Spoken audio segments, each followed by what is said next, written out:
আসসালামু আলাইকুম রহমতুল্লাহি ওয়াবারাকাতু। প্রিয় ভাই বোনেরা, আশা করছি ভালো আছেন। আল্লাহর অশেষ মেহেরবানিতে ও রহমতে আজকে আমরা সুন্দর একটি ঘটনা শুনব এবং সুন্দর ঘটনার মাঝে আমরা শিক্ষণীয় বিষয়গুলোকে তুলে ধরার চেষ্টা করব। নারীদের মধ্যে যারা আছেন অনেক বেশি শ্রেষ্ঠ, যাদের কথা এবং তাদের যে জীবনী ইতিহাসে আছে তার মধ্যে রাবেয়া বসরি হচ্ছেন একজন অন্যতম নারী। রাবেয়া বসরি তো একজন নারী ছিলেন। পৃথিবীর বুকে বা ইতিহাসে নারীর কি কোনো কমতি ছিল?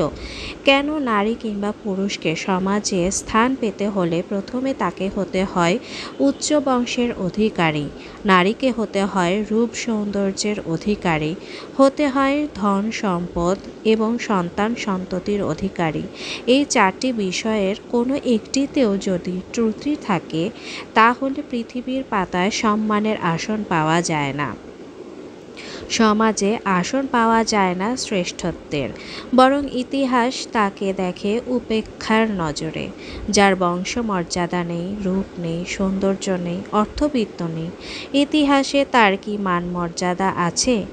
তার উপর নারী যদি হয় বন্ধ্যা, কোনো পুরুষ তাকে বিয়ে করতে রাজি হয় না। বিস্ময়ের কথা হলো হজরত রাবেয়া বসরি রাদিয়াল্লাহু আনহু উল্লেখিত চারটি বিষয়ের একটিরও অধিকারী ছিলেন না। বংশগতভাবে তিনি ছিলেন হাবশি, কালো বর্ণের। শরীরের গঠন প্রকৃতিতেও ছিল নেহায়েত অসুন্দর। তাছাড়া তিনি ছিলেন গোলামের সন্তান। গোলামের কি কোনো সম্পদ থাকে? তার উপর তিনি ছিলেন বন্ধ্যা। তিনি রাতে গোসল করে কাপড় বদলে স্বামীর কাছে এসে বলতেন, আমার দায়িত্বে কোনো সেবা আছে কি যা আমি আঞ্জাম করতে পারি? স্বামী না সূচক জবাব দিলে তার অনুমতি নিয়ে জায়নামাজে দাঁড়িয়ে যেতেন। তার স্বামীর ইন্তেকালের পর হজরত হাসান বসরি রাদিয়াল্লাহু আনহু তাকে বিয়ের প্রস্তাব পাঠান। উত্তরে হজরত রাবেয়া বসরি রাদিয়াল্লাহু আনহু বলেন, আপনি আমার চারটি প্রশ্নের জবাব দিন, আমি বিয়েতে প্রস্তুত আছি। বলুন, আমি কি জান্নাতি না জাহান্নামী? হজরত বসরি রাদিয়াল্লাহু আনহু হাসান বসরি রাদিয়াল্লাহু আনহু বলেন, তা আমি বলতে পারবো না। আমি কি আপনার আমলনামা ডান হাতে পাবো না বাম হাতে পাবো সেটি বলতে পারবেন? তাও তো আমি জানি না। আমি কি পুলসিরাত পার হতে পারবো নাকি পুলসিরাত থেকে পড়ে যাব? হাসান বসরি বললেন, তাও আমি জানি না। আমার মৃত্যু কি ঈমানের সাথে হবে? হাসান বসরি বললেন, সেটাও আমার জানা নেই। হজরত রাবেয়া বসরি বলে দিলেন, তাহলে তো আমার হাতে সময় নেই, আমাকে আখিরাতের জন্য প্রস্তুতি গ্রহণ করতে হবে। হজরত রাবেয়া বসরি রাদিয়াল্লাহু আনহু মৃত্যুর আগে বলে গিয়েছিলেন, যখন আমি মারা যাব আমার মুসল্লায় আমাকে দাফন করবে। প্রতিবেশীদের ডেকে এনে রাতের অন্ধকারেই জানাজা পড়ে আমাকে দাফন করে দিও। সকাল হলে লোকদের বলে দিও, পৃথিবীর উপর থেকে একটা বোঝা ছিল যা অপসারিত হয়ে গেছে।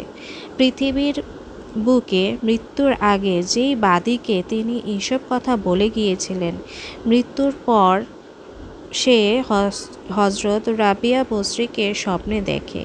তিনি বললেন, মুনকার নাকির এসেছিল, আমাকে তারা জিজ্ঞেস করলেন আমার রবকে। আমি বললাম, সুবহানাল্লাহ। 40 বছর যাকে আমি মাটির উপর ভুলিনি, মাটির 4 ফুট নিচে এসে তাকে আমি ভুলে গেলাম।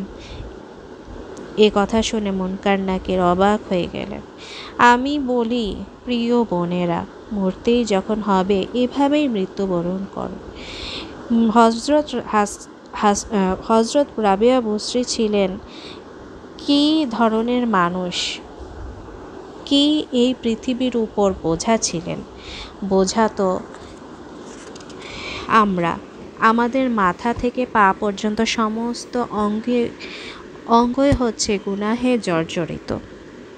আমাদের মাথা সেজদায় অবনত হয় না, আমাদের চক্ষু লজ্জা নেই, আমাদের কানে গানে গানে বধির, আমাদের মায়েরা আল্লাহ পাকের অবাধ্য, আমাদের সমাজের পুরুষেরা স্ত্রীর অধিকারের প্রতি যত্নশীল নয়, নারীরাও স্বামীর অনুগত নয়। এই পৃথিবীতে যদি কেউ বোঝা হয়ে থাকে তবে অবশ্যই তা আমরা। প্রিয় বোনেরা, আমরা যে সভ্যতার পিঠে চড়ে বসেছি, এই সভ্যতা আমাদের উড়িয়ে নিয়ে যাচ্ছে পশ্চিমাদের দেশে। আমাদের রব তো এই পৃথিবীতে একটি ধোঁকার ঘর হিসাবে বানিয়েছে। এই দুনিয়াটি আমাদের রবের দৃষ্টিতে একটি মশার পাখার মতো, যার এই দুনিয়ার পিছনে হন্যে হয়ে ফিরছে, আর তারাই এই স্বপ্নবিলাসী জীবনের জন্য পাগল। তারা এই মশার পাখাসম পৃথিবীতে বিরাট বিরাট বাড়ি বানাতে ব্যস্ত। তারা বোকা। দুনিয়ার বাড়ির নেশায় যারা আখিরাতের জান্নাতের বাড়ির কথা ভুলে গেছে পৃথিবীর মোহে পড়ে থাকা পৃথিবীর স্রষ্টাকে। তাদের চেয়ে বোকা এই পৃথিবীতে আর কে আছে? ছোট বড় সবাই চলে গেছে। পৃথিবীতে যারা রাজত্ব করছে তারাও চলে গেছে। দাঁড়ে দাঁড়ে ভিক্ষা করছে তারাও চলে গেছে। একদিন সকলকে জিজ্ঞাসা করা হবে, হে আমার বান্দা, হে আমার বান্দি, বলো দুনিয়াতে কি করে এসেছ? হে আমার রব, আমাদের সবাইকে ক্ষমা করে দিন, তওবাকারীদের অন্তর্ভুক্ত করে দিন।